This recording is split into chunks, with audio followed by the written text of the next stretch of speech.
What's happened, you bunch of shiny freaks? Today we'll be reviewing and completely entirely telling you everything about these two wonderful polishers from DIY Detail. They're absolutely fantastic. We'll see you in a second. All right, so the first thing we're going to be kind of talking about is we'll be talking about the construction of these lovely polishers. They are absolutely wonderful. As you can see, the battery is in the center. These are Makita batteries, same layout and print on the back. As you can see, you can run Makita batteries in this, and you can also find adapters to allow you to run other batteries as well. So, as you'll see right here, they have a lovely rubberized grip on the back for traction even in sweaty conditions. We have a really nice large kind of number nozzle, as I call it. It's the actual speed adapter of the polisher.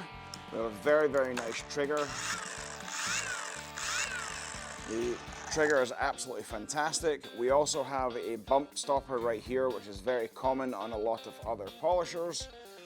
Moving up into the handle, as you can see, the handle right here is big, which I like. I like a wide handle and stuff because smaller handles actually cause your muscles to contract in your hands and can actually completely and utterly lead to a lot of issues. So this is large, you know, you're not going to be sitting like this to where at the end of it you're going to look like Quasimodo.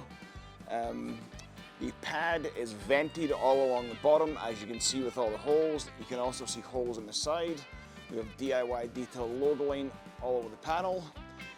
If you take this off, you will see a lovely, nicely brushed billet counterweight, along with a lot of other really nice metal parts. This, you know, you have your labeling and logo line on either side. It's really good.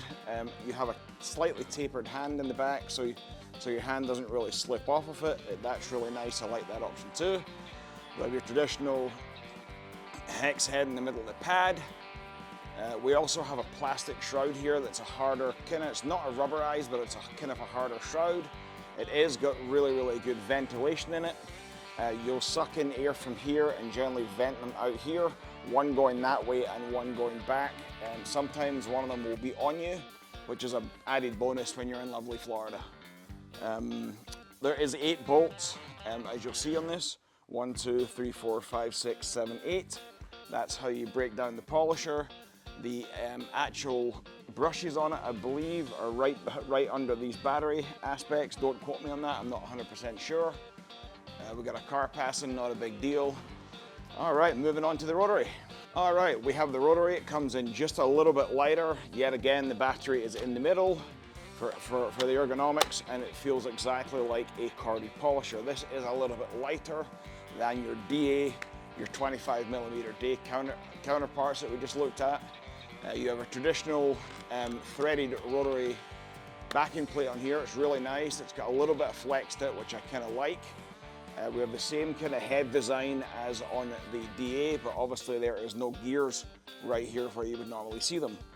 We have the traditional 8-bolt pattern on the side of this polisher, and the same rubberized grip on the back, so it feels very familiar once you get used to both of them. Same number dial, obviously right here, not a big deal. This thing has got plenty of power on speed 1 as well as everything else. That really concludes it. It is really quiet, sounds fantastic. There's no grittiness to either one of them. There's no clumping. I'll talk to you later.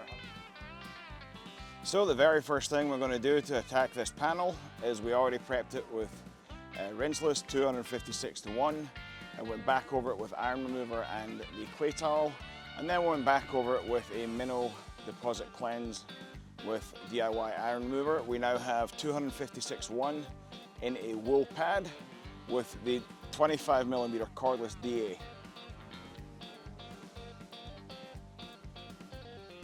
There's a drone up there.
towel.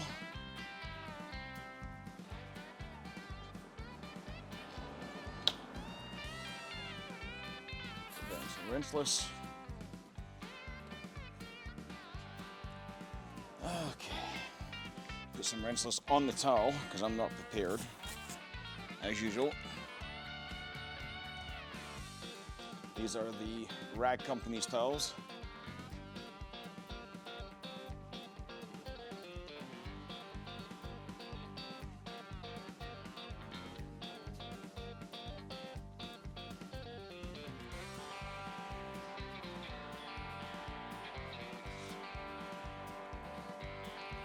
Now, I do not want to cut too much into this paneling, obviously. So we're going to see how that did. It made it look a lot better. I can't believe that's actually a compound finishing down that nicely.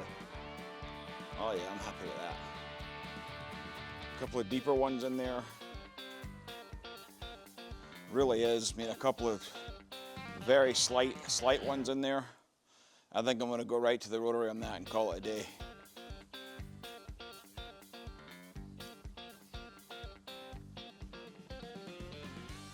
Same deal again, but we have the rotary.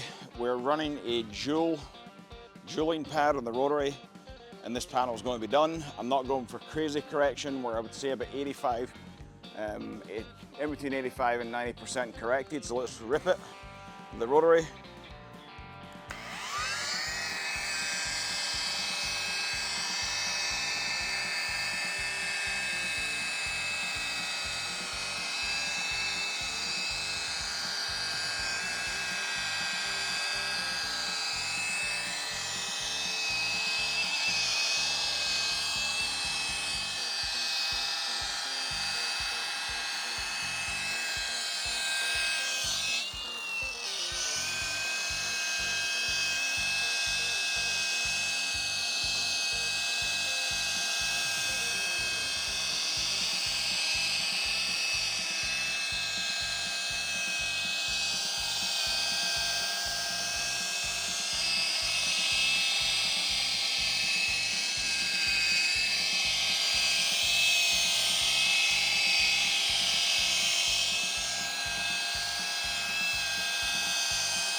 Right, a little bit of rinseless on the panel.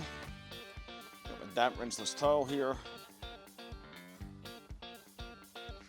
Absolutely buttery smooth. Oh wow, you can just see this. It's just glossy as all out at get-go.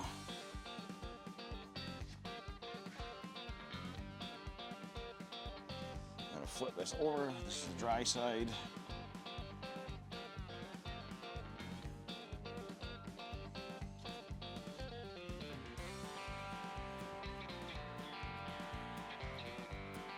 Now,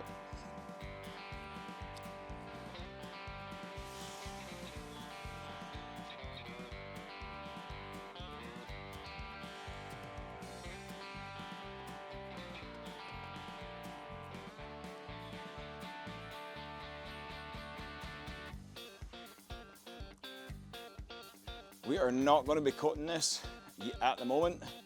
We're testing the DIY graphene coating on the hood and the roof. We're going to go ahead and apply ceramic gloss.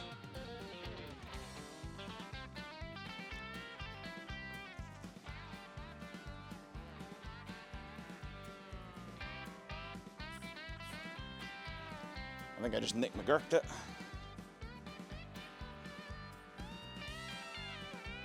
Oh, it smells amazing.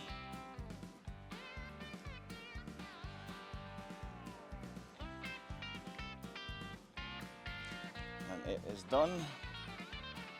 Heat, line, and Sinkler. Awesome. So, we'll now conclude this video. Now, as you guys can see, we did get a substantial correction. There is some deeper scratches in there that I'm not going to worry about. I'm really not going to cry about them, but all of the hazing and stuff like that is gone. 99.9% of the population wouldn't know any better. Could we do another pass of cutting and remove all them? Absolutely, but I am in this to preserve the clear coat in this truck. I don't want to have to respray it before I give it back in a year. All right, so let's kind of conclude this. These machines are absolutely buttery smooth. They just feel like regular Cordless polishers. They don't feel like battery operated, you know, the weight's not all at the back. The rotary is just as smooth as butter could possibly be. I'm very, very impressed with it. It works like any other rotary, but it's just really buttery smooth. It is not obnoxious or create anything like that. And the 25mm throw machine, which you're seeing right here, is actually a cutting animal. As well as, you know, you can finish down with it like you can in every other rotary. But to use that in a wool pad and remove what I just removed out of that panel after years and years of car wash scratches is actually phenomenal for just one compounding slash, you know, polishing step.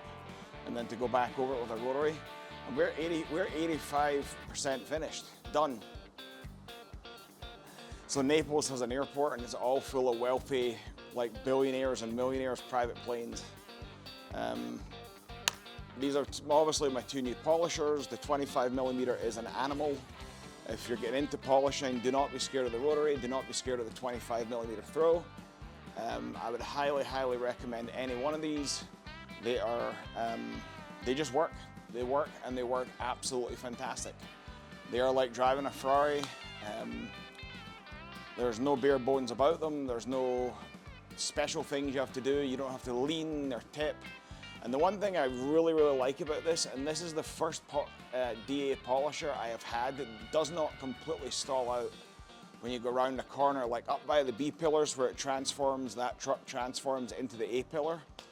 It would normally completely entirely stall out. A DA did not do that to this. This just kept on rolling right through it. Thanks very much for watching. Have a great day. Stay shiny. Kapow!